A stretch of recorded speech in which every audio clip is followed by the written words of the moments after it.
and welcome to session 6, the final session of Mindfulness Matters, an online demand series to help you stay present and help boost productivity in the workplace and beyond. And today we are going to explore awareness, and we'll go through a guided practice, and we're also just going to have a little look at where we've got to so far over the course of this series. So just about me and who I am. My name is Lily Parkinson. I'm founder of my company Umiani, where I work as an intuitive and holistic coach, a registered nutritional therapist. I work with CBT, EFT and NLP, and I'm also a Reiki practitioner working with both private and corporate clients. So awareness. Throughout this series, we've been working with this term, awareness, and the idea of awareness. And awareness is just mindfulness. It's just another term. But the practice of mindfulness is becoming aware. So throughout this series, we've looked at what mindfulness and therefore what awareness is. We've looked at how we can become more aware and mindful in our life. We've identified how sometimes we can be unmindful in certain areas of our life. We've been through different practices of bringing awareness to ourselves through the breath, through our bodily sensations, through our different senses. And we've looked at how thoughts can distract us and how our attachment to thoughts and a particular stream of thinking can affect us. And so just delving into awareness a little bit deeper, and kind of finishing off this series with this deeper level of understanding of awareness. So in order to do this, we look to questioning. And by questioning what's happening in our awareness in the present moment, we can access that joy and peace and centeredness that I've been speaking about. When we question and become curious of things, it makes us more open and flexible to new possibilities, to new experiences, new information. It creates space in the mind. It brings immediacy into the present moment and allows us to respond in creative ways to what our experience is giving us, by not being lost in the future or the past. As I've said before, we can access that sense-making ability, make better decisions, be more calm, more productive, more grounded. And so let's have a think back to when we were children. And when we are children, we lived from this realm, and we lived in an experience where we were exploring. Let's call it explore mode. We learnt to walk, we learnt to talk, and we didn't learn how to do this from anyone. We just explored how to do it. And throughout our very early years, the majority of our fundamental learning comes from this concept and practice of exploration. You know, we explore our environments, we form specific insights, and we then respond to those insights in that particular environment within each experience. You know, as children, you knew how you felt. You knew when you were hungry, you knew when you were cold, you knew when you needed a cuddle, even for, when you were 6 months old to a year old, and you were able to express this through probably crying or when you're learning to speak. And somewhere along the road, we stopped exploring. We ended up beginning to be taught things. And this isn't necessarily bad, but we also begin to pick up things through our conditioning. And some of these things that we still carry today. So it could be our beliefs, or how we react in certain situations, or the things that we do. And we are taught these things. And so we lose our sense of exploration, because, you know, many of these things that we're being taught, someone's already explored. And, you know, what would be the point of us re-exploring these things? It would be a waste of time. We get taught things the way someone else has seen it, or the way someone else has done it before. We don't explore it for ourselves. And along this road, we also learnt to repress emotions. We stopped being able to express ourselves fully. Perhaps we were told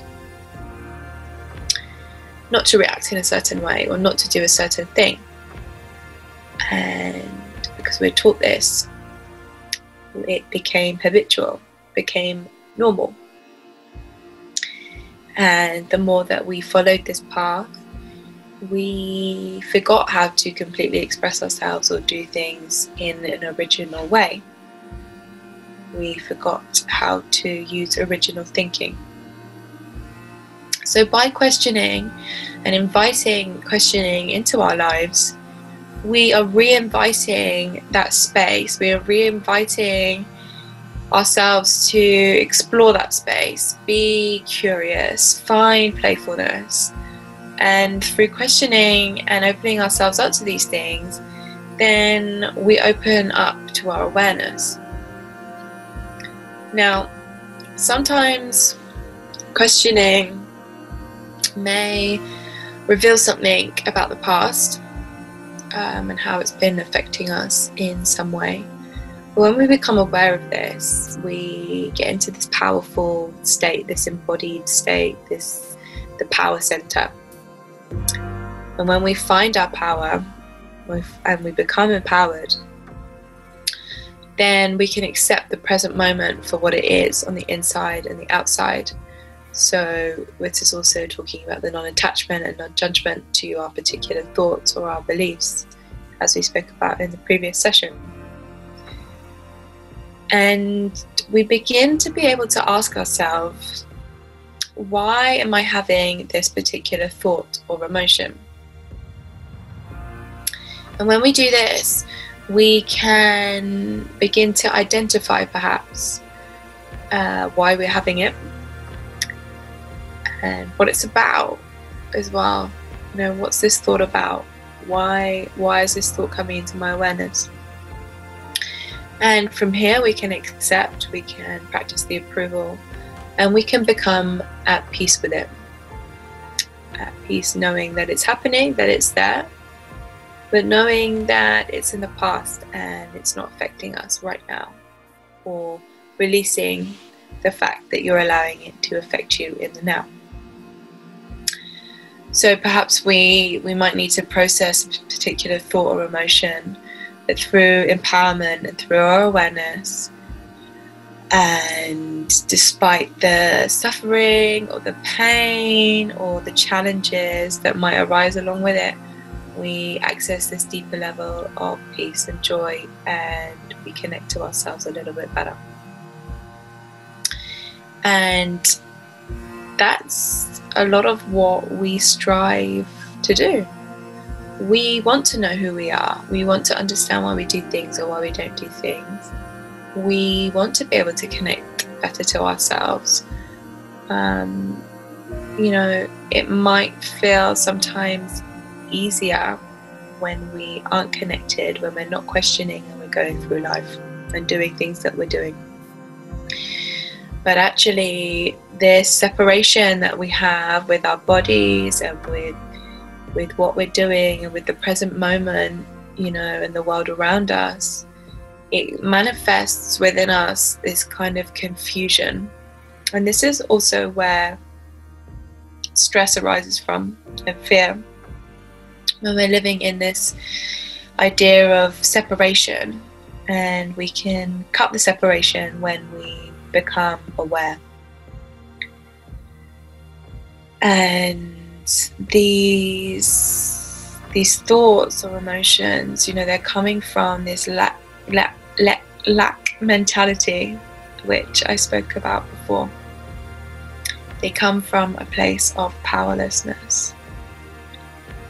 And when we're in this place of a lack mentality and fear-based thinking, then we feel and live from a place of lack and fear, because our emotions are derived from our thoughts, and then our experience is derived from our emotions and our thoughts also. So it's not all bad.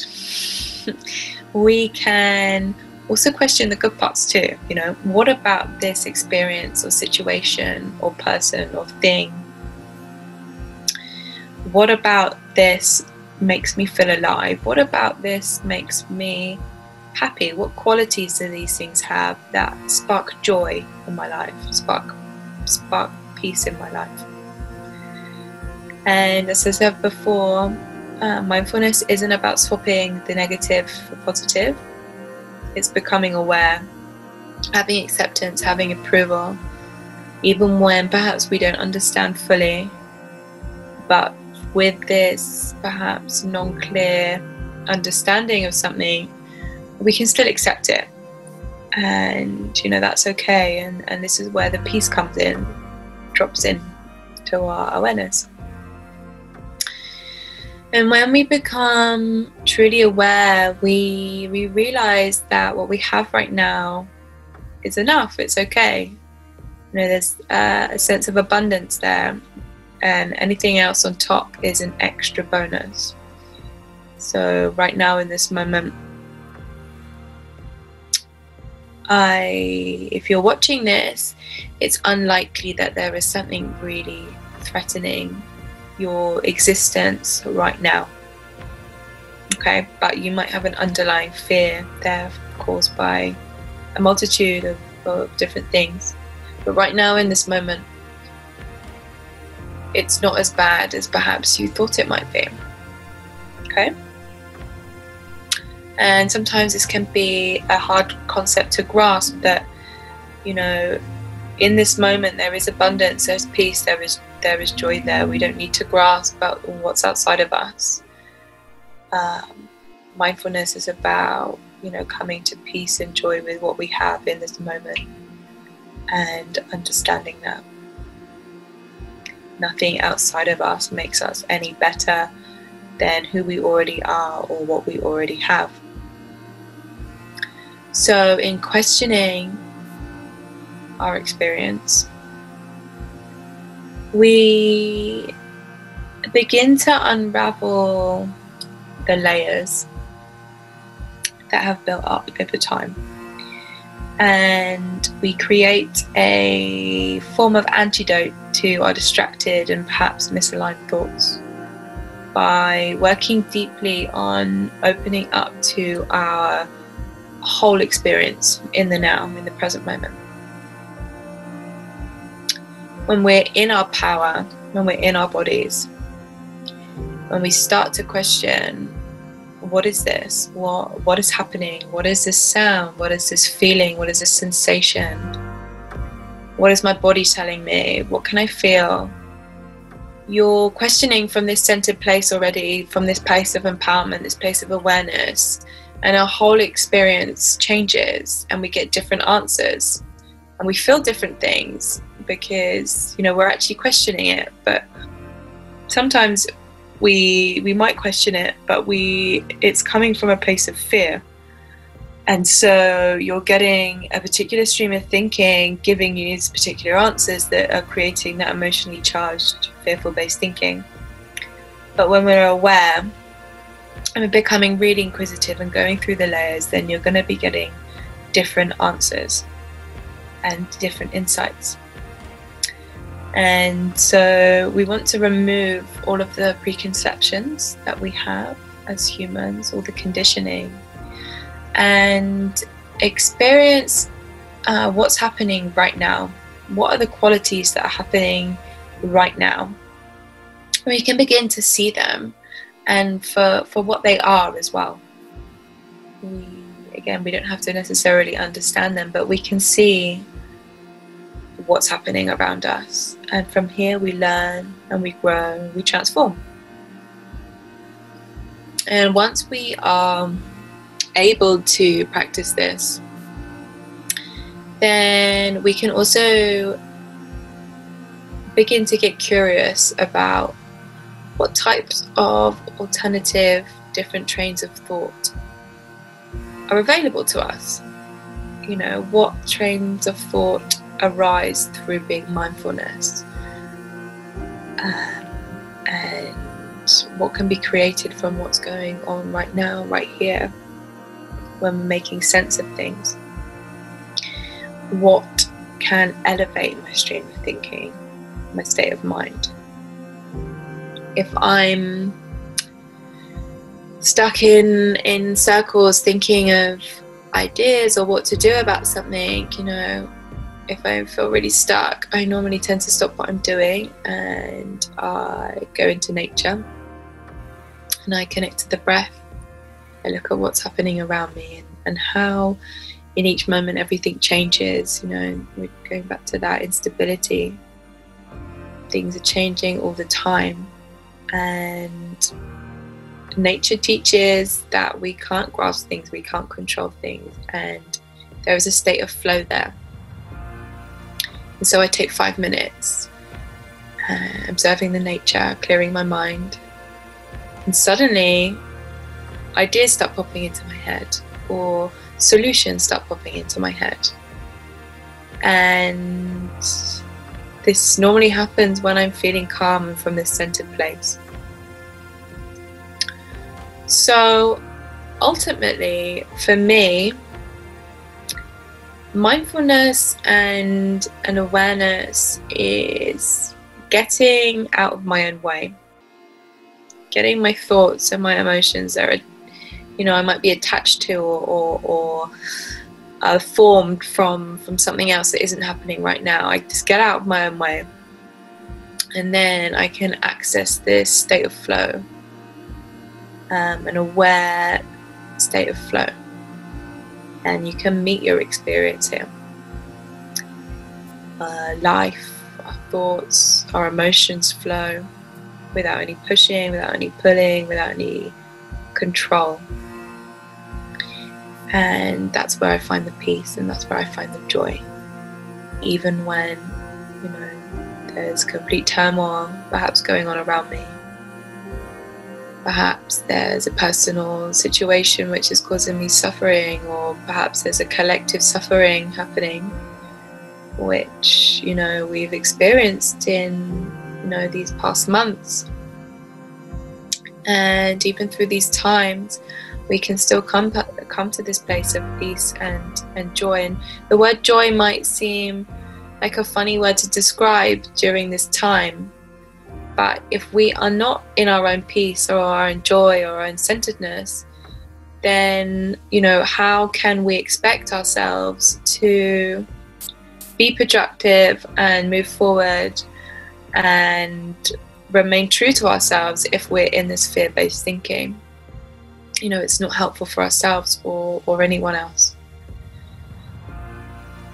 And so, you know, awareness is really these things. And when we meet experiences in our life, you know, the way we meet them is dependent on our state of mind, our state of consciousness, to use the term, and our emotions, you know.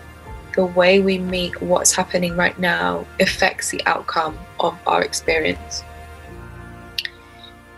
If you were unhappy or sad and you try and do something, the experience you're going to have whilst you're doing it is not going to be the same, or perhaps you're not going to have the same positive outcome or any outcome as you would do if you met that experience with calmness or centeredness or perhaps positivity, and so you're going to use that experience is going to change for you wherever your mind state is at. And as I said, you don't have to replace the negative for the positive, but you're just becoming aware of it. And when you become aware, then you're still changing your experience and you're having a totally different experience. And that's what life is. It's an experience. And then we can learn to face these challenges and adversity. And this reflects in all aspects of our life. So if we're facing adversity or challenge at home, then this is going to perhaps affect our work life and how we carry out tasks at work and vice versa. So just coming into awareness and, feeling that we can tackle anything that comes to us that stands in our way, with a sense of peace and balance. So let's do our final guided practice together. So sitting comfortably in your chair or wherever you're sitting, with both feet on the floor and your hands gently in your lap with your back straight. Perhaps you want to bring down the eyes, or perhaps you can leave your eyes open, whatever feels most comfortable to you. And as you sit here, I would like you to connect to your breath, connecting to your natural rhythm of your breath. You can come into this through the senses practice if you wish, or through whatever particular anchor that you have chosen in the past sessions. And once you are into the breath and you're following the rhythm of your breath, connect to this question as you exhale. So as you exhale, I want you to ask yourself, what is this? Every time you exhale, asking the same question. So the questioning becomes a circle. As one question ends, quietly ask yourself the next question of, what is this? You're not simply asking the question and repeating it for the sake of it. We are trying to develop a sense of perplexity and unconditional curiousness of, what is this? It's not intellectual. You're not trying to solve a question with speculation or logic or intellect.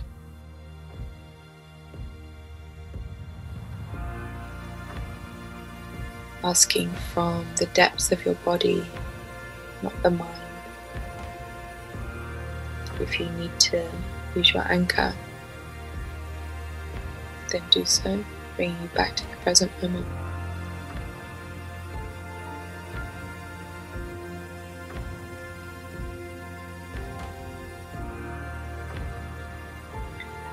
With your whole of your body, simply asking yourself,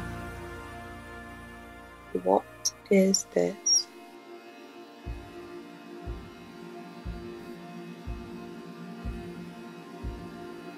The answer is not in a specific thing or space or situation. We are asking because we do not know. We are asking what our experience is right now. Perhaps a sensation is arising in your body.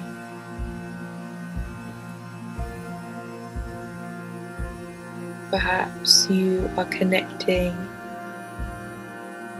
to a particular emotion, particular thought. And try not to get distracted by this, noticing that it's there, but letting it drift out of your awareness, put it in one of those bubbles.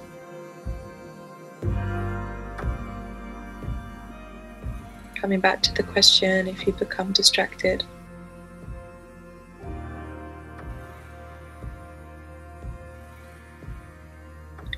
And so our questioning is the antidote for our distracted and unhelpful thoughts.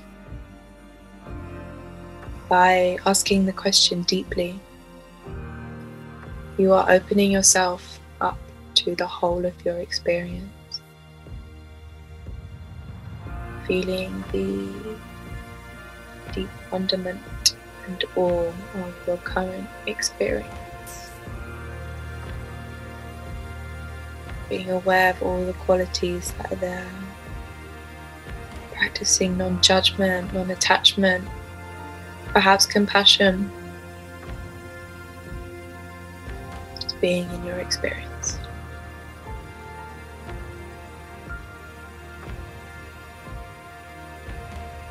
What is this?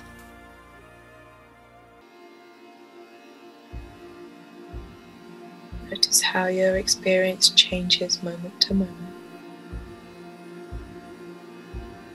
The instability, the unsubstantiality.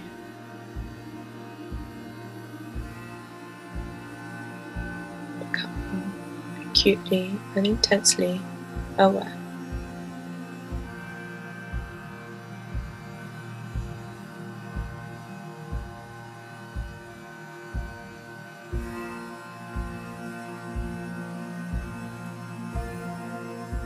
What is this?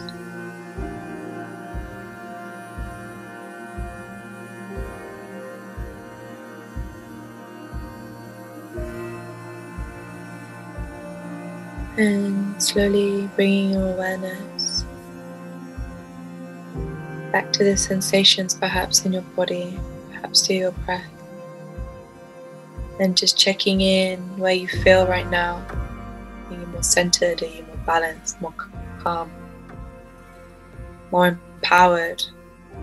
Maybe you're more confused. Whatever you're feeling, that's okay.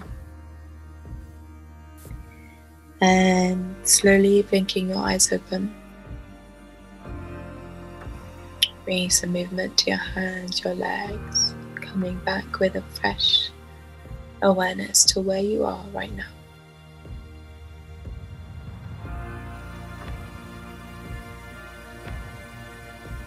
So I definitely feel more refreshed and calm and relaxed. Hopefully you're feeling that too. But whatever you're feeling, as I said, it's totally okay. We're all having our own unique experience right now. And I just wanted to thank everyone for taking part in this 6-part series with me. It's been an absolute pleasure to share this information with you, and I really hope that you've been able to find some benefit from it, from the information and from the practices that I have shared with you. A lot of it isn't necessarily rocket science, but it's really useful to help you in everyday life, at work, in your relationships, at home, you know, with your relationship with yourself. It's a really great tool. So my last words will be, remember, mindfulness is a practice and you can practice it anywhere. You just have to remember to practice it. And I would love to hear and connect with some of you if you feel the call to. My details are available, and If you need any other extra support or more information on mindfulness and how it can help you, then please do get in touch. Look forward to hearing from you. Thank you so much.